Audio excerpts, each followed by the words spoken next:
हम रोजे बेटवा तो बने ऐसन बेटवा से उनके लागी।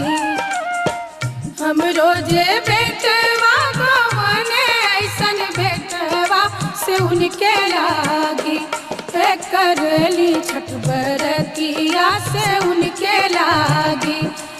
करली छठ बरतिया से उनके लागी।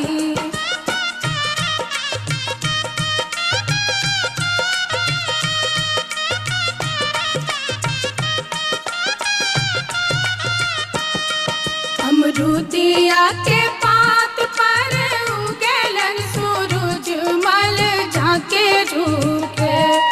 अमरूदिया के पात पर उगेलन सूरज मल झाके झुके। करलू छठ बरत